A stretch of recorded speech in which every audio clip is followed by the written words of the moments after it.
Dobar dan svima i dobro mi ga došli u još jedan novi lore video, u kome ćemo pričati o jednom asasinu kog verujem da mrzi pola ljudi koji igraju mid lane, a to je Akali, odmetnica poznatija pod nadimkom Ruka Tame. Ninja ratnik.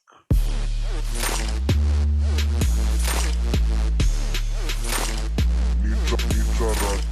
Akali je rođena u Kinkow odredu, ćerka Tahna i Mame Jomenteti, koji god kurac da su ova imena. Mame je bila, ne znam ni ja, poznatija, ajde da kažemo kao Ruka Tame, kao i jedna od vođa Kinkowa, koja je bila zadužena za čuvanje spiritualnog balansa cijele Ionije. Kad je bila mala, Akalini roditelji su često bili pozvani na razne misije, pa nisu ni provodili toliko vremena sa njom, ostavljajući je ostalim majstorima Kinkowa, kao što su bili majstor Kusho ili Kennen. Kada god bi Akali bila pod Kennenovim nadzorom, učena je raznim tehnikama vezanim za šurikene, kao i dovođenju svojih sposobnosti brzine do samog maksimuma. Akali, bivajući pravi genije, dokazala je da je već sposobna da postane član Kinkowa i zbog toga je bila u mogućnosti da trenira sa sinom majstora Kusha, kao i sljedećom glavom samog Kinkowa, Shenom.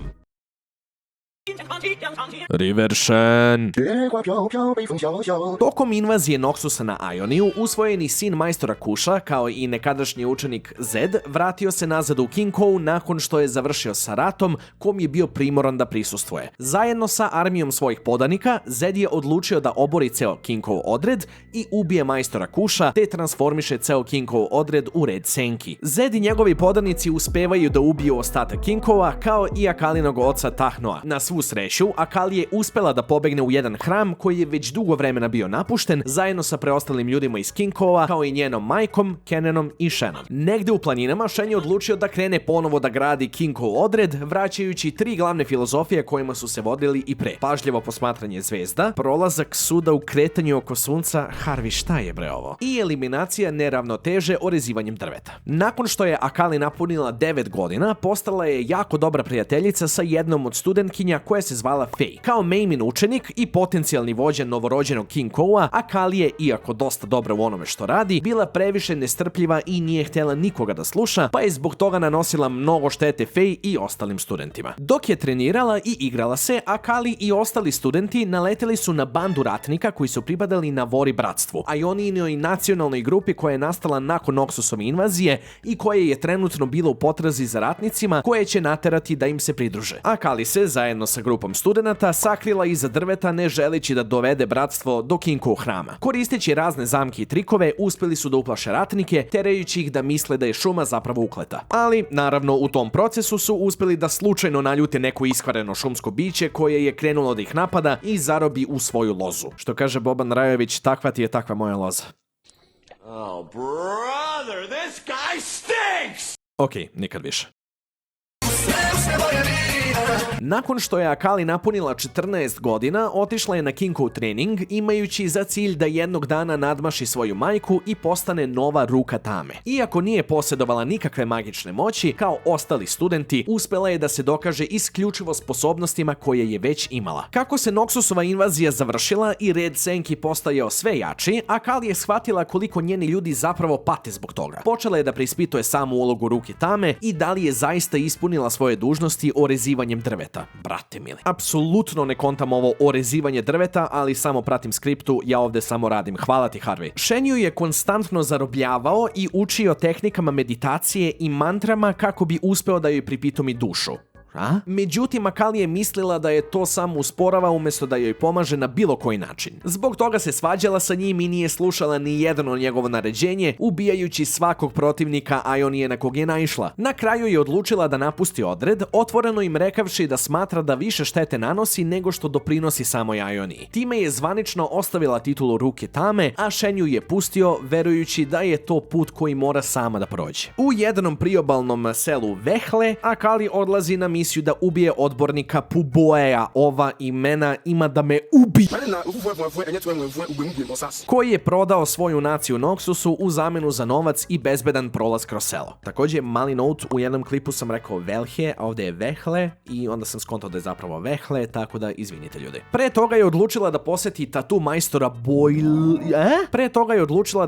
tatu majstora Bolija, vastaju koji je vodio radnju. Dok joj je crtao tetovažu zmaja na leđima, odbornik Puboea Boje je ušetao u radnju sa 3 čuvara. Akali je želela da ga ubije na licu mesta, ali joj je Poli rekao da to rešava van njegove radnje, na šta je pristala. Čim je izašla, bacila je dimnu bombu i nekoliko kunaija, čime je Puboje ubijen za svega nekoliko sekundi. Baš kao i ja na Midlinu. Iako je napustila Kinkov odred, Akali je ostala u dobrim odnosima sa Shenom, koji je i dalje pokušavao da se ponaša kao njen mentor. Jednog dana su naleteli na dečaka iz Noxusa koji je sekao drva sa čuvarovog drveta u zoni na Vori bratstva. Akali je htjela da ga napadne, ali je Shen pokušao da situaciju reši drugačije, naravno. Kada je dečak napunio kolica drvima, Akali je izvadila kunai i oštetila mu točkove. Zbog buke i narušavanja svetinje, probudio se kameni golem, čuvar, koji je želeo da kazni dečaka kako bi vratio balans. Akali je pokušala da ga napadne, ali bezuspešno. Shvatila je da se ravnoteža može vratiti tako što će dečak zasaditi novo drvo. Uzela je seme i dala mu da ga zasadi, a Shen je svojim moćima ubrzao njegov rast zaustavljajući čuvara. Na Zahyunu Akali saznaje da je Zed ubio Kinkov majstora Altona, odnosno Shenovog nećaka. Pronalazi Shena i govori mu da zna gde se Zed nalazi. Kada su stigli u Tonks, saznali su da je Zed napao festival duša pre odlaska u Shual. Shen odbija da nastavi poteru jer mora da reši druge pretnje. Akali, uprkos njegovom upozorenju, sama nastavlja potragu. U Kinkov hramu susreće Zeda i Shen stoji uz njega. Zed je aktivirao kod Tuona, odnosno drevni sporazum koji stvara privremeno primirje između dve strane. Akali pokušava da ga napadne, ali on beži pomoću tehnike pomeranja senki. Kasnije Shen otkriva da je Zed došao da ga obavesti da je serijski ubica Kada Jin pobegao iz zatvora i da želi da ga vrati nazad.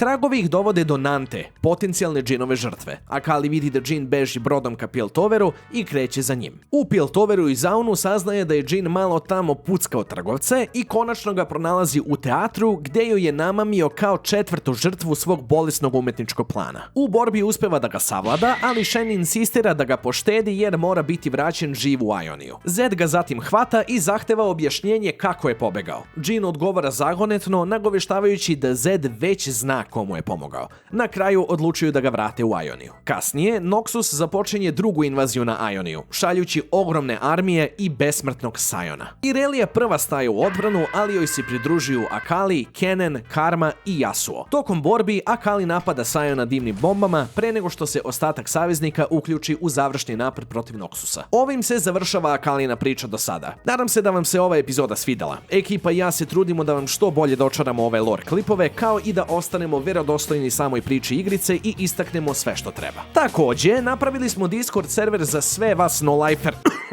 uživaoce LoLa. Link do njega će biti u opisu ovog klipa. Eto, toliko od mene. Vidimo se u sljedećem lore videu. Aj pa se čujemo. Usne boje vina, ostaće ti bez